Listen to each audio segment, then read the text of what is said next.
Welcome to easy cooking Tamil. Hi friends, இன்னைக்கு நம்மளோட வீடியோவில் நம்ம எல்லாருக்குமே பிடிச்ச ஐஸ்கிரீம் பண்ண போகிறோம்.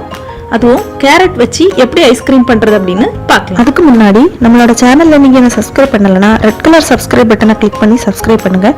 கூடவே வேறு பெல் ஐக்கானையும் கிளிக் பண்ணிக்கோங்க. நாங்கள் அப்டேட் பண்ணுற வீடியோவை உடனுக்குடனே நோட்டிஃபிகேஷனில் தெரிஞ்சுக்கலாம். கேரட் ஐஸ்கிரீம் பண்ணுறதுக்கு என்னெல்லாம் தேவை அப்படின்னு பார்க்கலாம். நான் இன்னைக்கு 250 கிராம் அளவுக்கு கேரட் எடுத்திருக்கிறேன். 1 கப் சர்க்கரை, 1 கப் காய்ச்சின பால், கொஞ்சம் பாதாம் முந்திரி பருப்பு ரெண்டையும் சின்ன சின்ன பீஸா கட் பண்ணி எடுத்திருக்கிறேன். 1 டீஸ்பூன் வெண்ணிலா எசன்ஸ். நம்ம ஃபர்ஸ்ட் அந்த கேரட்ல உள்ள தோலெல்லாம் நீக்கிட்டு இந்த மாதிரி சின்ன சின்ன பீஸா கட் பண்ணி எடுத்துக்கலாம். ஒரு பாத்திரத்தில் தண்ணி ஆட் பண்ணிட்டு இந்த மாதிரி சின்ன சின்ன ஓட்டை இருக்கிற ஒரு பாத்திரமாக எடுத்துக்கோங்க. அதில் நம்ம இப்போ கட் பண்ணி வச்சுருக்கிற கேரட்டெல்லாம் சேர்த்துட்டு ஆவியில் வேக வைக்க போகிறோம். சப்போஸ் உங்கள்கிட்ட இட்லி தட்டில் ஓட்டை இருக்கிற மாதிரி இட்லி தட்டு இருந்துச்சுன்னா அந்த தட்டில் கூட நீங்கள் வச்சு இட்லி குக்கரில் வச்சு வேக வச்சுக்கலாம். இந்த மாதிரி பாத்திரம் இருந்தாலும் யூஸ் பண்ணிக்கலாம். இதை ஒரு 10லேருந்து 15 நிமிஷம் வரைக்கும் வேக வச்சு எடுத்துக்கோங்க.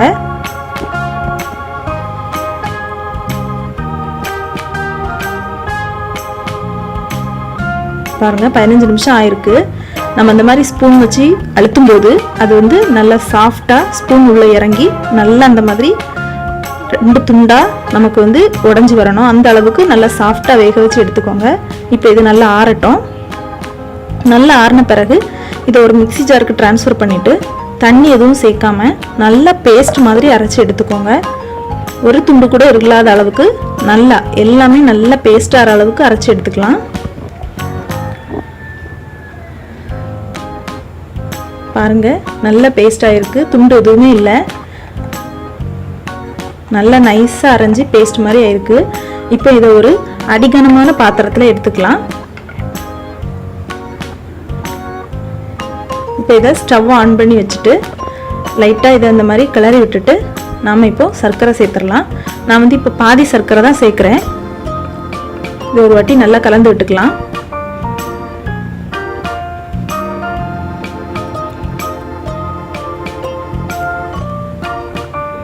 ஒரு வாட்டி நல்லா மிக்ஸ் ஆன பிறகு இப்போ இன்னும் கொஞ்சம் சர்க்கரை ஆட் பண்ணிக்கலாம். இப்போ நான் 1 கப் அளவில் 3/4 அளவு உள்ள சேர்த்துருக்குறேன்.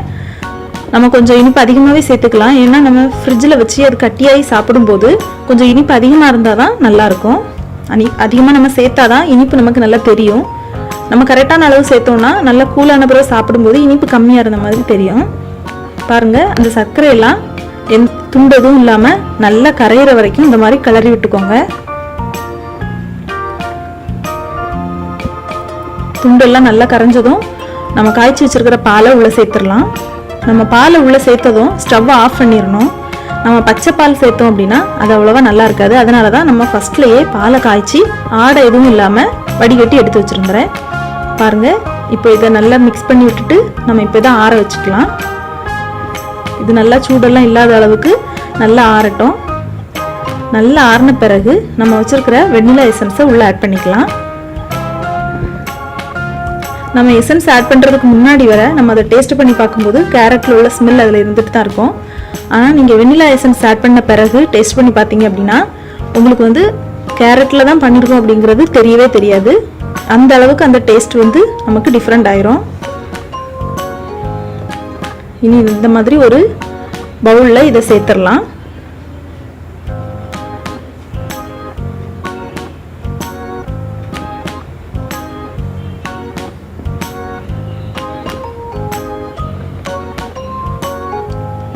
இப்போ நம்ம இதை மூடி ஃப்ரீசரில் ஒரு 45 நிமிஷம் வச்சுக்கலாம்.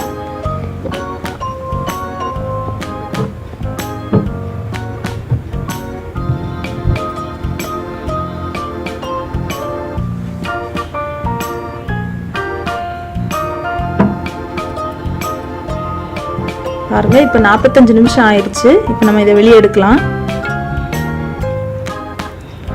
இது எதுக்காக அப்படின்னா இப்போ அது கட்டியெல்லாம் இருக்காது. நம்ம எப்படி வச்சோமோ அந்த மாதிரியே தான் இருக்கும். லைட்டாக ஒரு கூலிங் மட்டும் இதில் இருக்கும். இப்போ இதை நம்ம ஒரு மிக்ஸி ஜாரில் சேர்த்துட்டு இதை நல்ல ஒரு வாட்டி அடித்து எடுத்துக்கலாம். அப்போ தான் நமக்கு அந்த ஐஸ்கிரீமில் உள்ள ஒரு சாஃப்ட்னஸ் நமக்கு கிடைக்கும். பாருங்க, இந்த மாதிரி இதை நல்லா நம்ம அடித்து எடுத்துக்கலாம். அடித்து எடுத்துட்டு இப்போ மறுபடியும் அதே பவுலில் ஊற்றி நம்ம மறுபடியும் ஃப்ரீசரில் வச்சுக்கலாம். மறுபடியும் அதே மாதிரி ஒரு 45 நிமிஷம் உள்ள வச்சுக்கலாம்.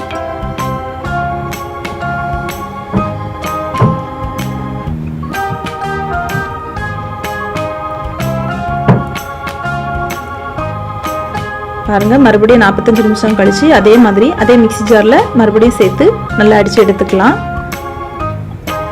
நான் 2 வாட்டி பண்ணேன். நீங்கள் இன்னொரு வாட்டி வேணாலும் அந்த மாதிரி பண்ணிக்கலாம். நம்ம இந்த மாதிரி பண்ணும்போது அந்த ஐஸ்கிரீம் வந்து சாப்பிடும்போது அதில் ஒரு சாஃப்ட்னஸ் நமக்கு கிடைக்கும். பாருங்கள், இப்போ இந்த பவுலில் மறுபடியும் ஆட் பண்ணிக்கலாம். இதை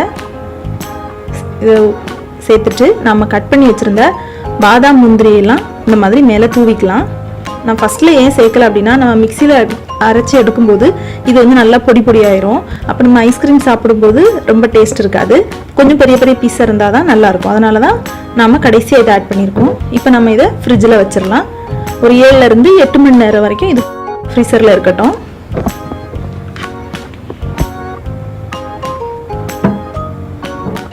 பாருங்கள், இப்போ 8 மணி நேரம் ஆயிருக்கு. இப்போ நம்ம இதை எடுத்து பார்க்கலாம்.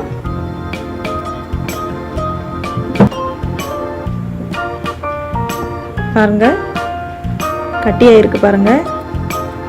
அவ்வளோதான், நம்மளுடைய சூப்பரான கேரட் ஐஸ்கிரீம் ரெடி ஆயிடுச்சு.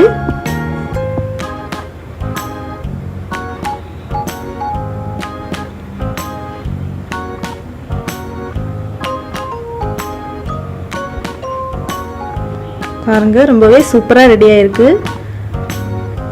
இதில் வேற எந்த விதமான கெமிக்கல் ஐட்டமும் நம்ம சேர்க்கல. ஃப்ளேவருக்காக வெண்ணிலா எசன்ஸ் மட்டும் நம்ம ஆட் பண்ணியிருக்கிறோம். மற்றபடி இதில் எந்த ஒரு இதுவுமே நம்ம சேர்க்கலை. அதுவுமே நம்ம கொஞ்சமாக தான் ஆட் பண்ணியிருக்கோம். சூப்பரான கேரட் ஐஸ்கிரீம் நம்ம வீட்டிலே தயார் பண்ணிட்டோம். இந்த மாதிரி வெயில் நேரங்களில் நம்ம இந்த மாதிரி அடிக்கடி நம்ம வீட்டில் செஞ்சு கொடுக்கலாம். நம்ம காலையிலே இந்த ப்ரிப்பரேஷனை ஆரம்பிச்சிட்டோன்னா ஈவினிங் 4 மணிக்கெல்லாம் நமக்கு ஐஸ்கிரீம் வீட்டில் ரெடியாக இருக்கும். பாருங்கள், நம்ம கேரட்டை வந்து தண்ணியில் வேக வைக்கல, ஆவியில் தான் வேக வச்சுருக்கோம். எதனால் அப்படி பண்ணோன்னா, தண்ணியில் வேக வைக்கும்போது வந்து அதில் உள்ள சத்து எல்லாமே தண்ணியில் போயிடும். நம்ம ஆவியில் வேக வைக்கும்போது அந்த கேரட்டில் உள்ள சத்து எதுவுமே நமக்கு வேஸ்ட்டாக போகாது, எல்லாமே அந்த கேரட்லேயே இருக்கும். அதனால தான் நம்ம ஆவியில் வேக வச்சு எடுத்துருக்குறோம். சாப்பிட்றதுக்கு அவ்வளோ ஒரு டேஸ்ட்டாக இருக்கும். நீங்களும் இதை வீட்டில் நிச்சயமாக ட்ரை பண்ணி பாருங்கள். ரொம்ப சுலபமாக பண்ணிடலாம். இந்த வீடியோ உங்களுக்கு பிடிச்சிருக்கோன்னு நம்புகிறோம். இந்த வீடியோ உங்களுக்கு பிடிச்சிருந்தா லைக் பண்ணுங்கள். மறக்காமல் இந்த வீடியோ உங்கள் ஃப்ரெண்ட்ஸுக்கு ஷேர் பண்ணுங்கள். எங்களுடைய சேனலை சப்ஸ்கிரைப் பண்ண மறந்துடாதீங்க. மேலும் இந்த வீடியோ பற்றின உங்களோட கமெண்ட்ஸை கமெண்ட் பாக்ஸில் டைப் பண்ணுங்கள். நன்றி.